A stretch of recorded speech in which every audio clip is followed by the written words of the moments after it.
स्वागत करती हूँ फिर से एक नई कहानी के साथ अपने YouTube चैनल पे। तो आज की जो कहानी है वो एकदम सच्ची और सटीक है। आज की कहानी में आप लोगों को बताएंगे कि कहीं कहीं की कुछ ऐसी प्रथाएं होती हैं, ऐसी रस्में होती हैं जिसे जानकर सच में बहुत ही हैरानी और परेशानी होती है। आज की भी जो कहानी है वो अफ्रीका प्रदेश में एक इलाका लगता है अमिता की ये प्रथा है। इसे प्रथा मानो या कुप्रथा मानो, जो भी है बहुत ही हैरान और परेशान करने वाली प्रथा है। दरअसल जो इंसान की जिंदगी में कुछ पल ऐसे होते हैं जिसे जिंदगी भर भुलाया नहीं जा सकता है, चाहे जितनी भी उम्र क्यों ना हो जाए। दरअसल जब बात सुहाग रात वाली रात की हो, ये पल ऐसा होता है जिसे आज तक किसी ने भुला ही नहीं पाया है, चाहे उम्र कितनी भी हो जाए। लेकिन ये जो सुहाग रात की पहली रात होती है, इसे हर कोई याद रखता है।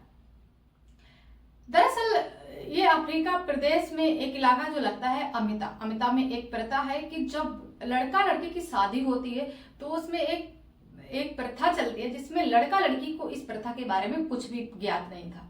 दरअसल जब सुहाग रात पे लड़का लड़की यानी कि दूल्हा और दुल्हन एक शाम के टाइम रात के टाइम एक जब बंद कमरे में होते हैं, अकेले होते हैं, जिंदगी भर साथ रहने जीने मरने की, साथ में जिंदगी बिताने की, जीने मरने की कसमें खा रहे होते हैं, उस टाइम उनके साथ कोई तीसरा भी मौजूद होता है जो उनकी सारी बातें सुन रहा होता है और सारा कुछ देख रहा होता है। सोचो, जब दूल्हा दुल्हन को ये चीज पता चलती है तो वो कितने पानी पानी हो जाते हैं। पहले आप लोगों से एक रिक्वेस्ट करना चाहूंगी कि जिसने भी अभी crime story with Priya channel को सब्सक्राइब नहीं किया है तो प्लीज सब्सक्राइब कर लीजिए, क्योंकि मेरे चैनल पर ऐसी सच्ची घटनाएं, सच्ची कहानियां आती रहती हैं।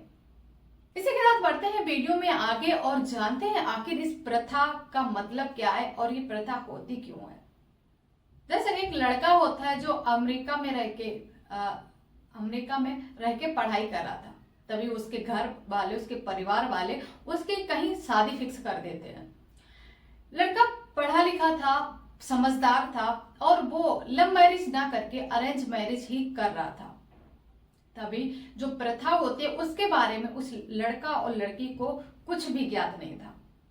रिश्ता होता है, शादी पक्की होती है, डेट निकलती है। इसके बाद लड़का जो अमेरिका में रह के पढ़ाई कर रहा था वो वहां अब पढ़ाई के साथ साथ अपने शादी के भी कई सारे सपने देख रहा था। इधर देखते हैं कि जब मिलेंगे तो क्या बात करेंगे, कैसे मिलेंगे, कैसे हमारी उनसे मुलाकात होगी, कि मतलब क्या बोलेंगे। दोनों ही अंदर से बहुत ही ज्यादा एक्साइटेड हो रहे थे अपनी शादी को लेकर। धूमधाम से शादी होती है, परिवार की रजामंदगी से शादी होती है। बताया जा रहा है कि उस इलाके में एक प्रथा चलती है। शादी होने के बाद जब दुल्हन अपने घर आती है तो उसका बहुत ही धूमधाम से स्वागत किया जाता है, बहुत ही अच्छे से रखा जाता है। और जो लड़का लड़की थे एक दूसरे से शादी करके बहुत ही ज्यादा खुश थे। धीरे धीरे शाम हो जाती है, दिन में शादी होती है, शादी होने के बाद दुल्हन घर आती है, फिर इसके बाद शाम होती है। जब शाम होती है तो दुल्हन दूल्हे के रूम में गर्म दूध लेके जाती है। वहां भी ये रस्म चल रही थी, लेकिन कुछ रस्में ऐसी थी जो हमारे यहाँ नहीं होती है, लेकिन वहां अफ्रीका में होती है। जब दुल्हन दूध लेके जाती है तो दूल्हा होता है वो दुल्हन को बहुत ही अच्छे से बेड पे बिठाता है। बिठाने के बाद कहता है कि मैं दूध नहीं पीता हूँ, एक काम करो, ये दूध तुम ही पी लो। इसके बाद जो दूल्हा होता है वो अपने हिस्से का दूध उस दुल्हन को पिला देता है। दोनों बैठ के काफी देर तक बातचीत करते हैं।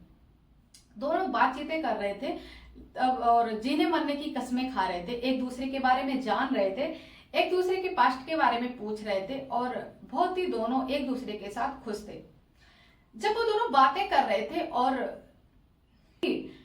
रूम से कई बार ठठारने की आवाज आती है, जैसे कि ऐसी कुछ आवाजें आती हैं। जब दूल्हा दुल्हन सुनते हैं तो वो परेशान हो जाते हैं, कहते हैं हाँ, मेरे और आप तुम्हारे अलावा इस रूम में तीसरा कौन है जो बार बार ऐसी आवाजें कर रहा है। कभी कभी तो लड़का लड़की समझते कि हमारा वहम होगा, बाहर कोई ठठाल रहा होगा, लेकिन मुझे लग रहा है कि ये रूम में ही है। लेकिन दरअसल लड़का लड़की को पता नहीं होता है कि उनके रूम में ही तीसरा भी कोई व्यक्ति मौजूद है।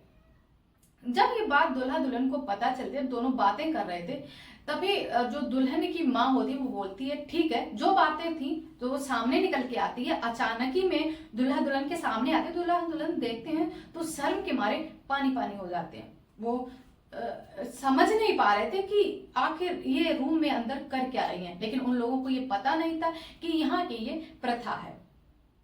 तभी दुल्हन की माँ बोलती कि ठीक है, जो बातें थी, जो जितना तुम्हें पता था उतनी तुमने कर लिए, अब आगे का प्रोसेस हम तुम्हें बताएंगे कि आगे क्या करना है और कैसे करना है। जब वो दुल्हन की माँ सारी चीजें बताने लगती है और जब दूल्हा दुल्हन सुन रहे थे तो बहुत ज्यादा परेशान हो रहे थे, एकदम शर्म के मारे पानी पानी हो रहे थे कि आखिर माँ, एक लड़की को एक माँ के सामने ये सारी चीजें करना बहुत ही कठिन होता है, लेकिन वहां की ये प्रथा ही थी। अगर जिस लड़की की माँ नहीं होती थी, सोचो अगर उसके सामने कोई पड़ोसी या कोई रिश्तेदार को उनके रूम में भेजा जाता था, वो भी छुप के, जब वो उनके सामने ये सारी चीजें करती होगी तो कितना ही शर्मसार महसूस कर रही होगी। जब दुल्हन बताती, बातों ही बातों में पूरी रात निकल जाती और वो सुन रही थी, लेकिन दुल्हा दुल्हन के बीच में ऐसा कुछ भी नहीं होता है। जो दुल्हन की माँ थी वो उन दोनों को बहुत ही ज्यादा प्रेशर डाल रही थी कि तुम करो करो, लेकिन जो दुल्हा दुल्हन थे वो शर्म के मारे पानी पानी हो रहे थे और देखते ही देखते बातों ही बातों में सारी रात निकल जाती है। इसके बाद बताया जा रहा है कि वहां पे एक प्रथा थी कि जब सुबह होती है, और लड़का लड़की जो काम करते हैं, और एक प्रथा और थी कि उनके जो बेड पे था, जो बेडशीट बिछाई जाती थी वो व्हाइट कलर की बिछाई जाती ताकि उसमें धब्बा आए, वो साफ नजर आए। बताया जा रहा है कि उसमें रात बीतने के बाद सुबह में एक पंचायत के तौर पर सारे लोग इकट्ठे होते हैं, रिश्तेदार इकट्ठे होते हैं, गांव मोहल्ले पड़ोसी सारे लोग इकट्ठे होते हैं। इसके बाद जो रात में दूल्हा दुल्हन के साथ जो होता है वो सारी स्टोरी विस्तार से उस पंचायत में जो दुल्हन की माँ मौजूद थी उसे बताना होता है। लेकिन उस टाइम उन दूल्हा दुल्हन के साथ ऐसा कुछ हुआ ही नहीं था। अब उनकी जो दुल्हन की माँ थी वो बहुत ही ज्यादा परेशान थी। सुबह होते ही वहां पर पंचायत बिठाई गई और दुल्हन की माँ को बुलाया गया उस बेड शीट के साथ में। उनसे बोला गया कि दुल्हन की माँ को बुलाया जाए और साथ में वो बेड शीट भी लेके आए सबूत के तौर पर।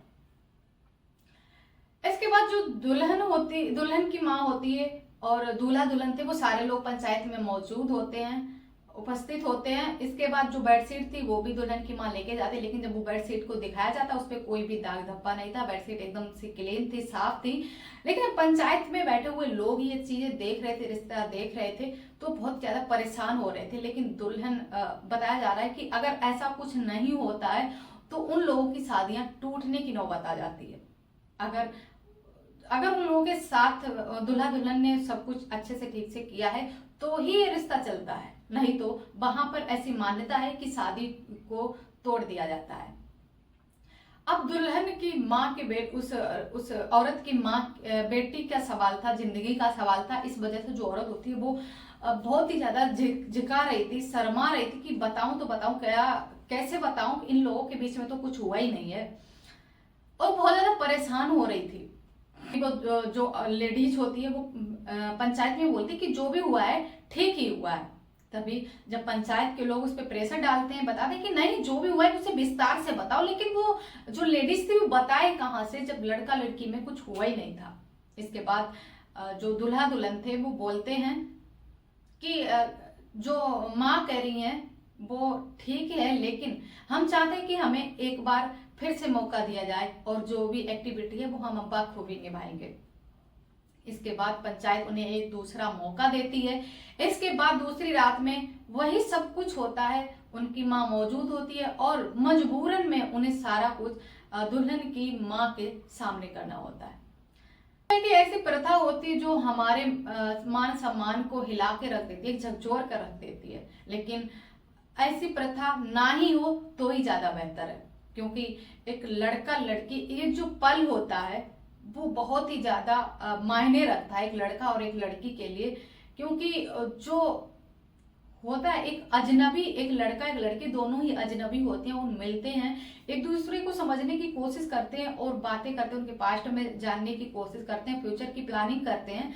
उस टाइम तीसरे को ना ही होना चाहिए तो ही ज्यादा बेहतर होगा। लेकिन कहीं कहीं की ऐसी प्रथा होती है, ऐसी परंपरा होती है जिसे मानना ही पड़ता है।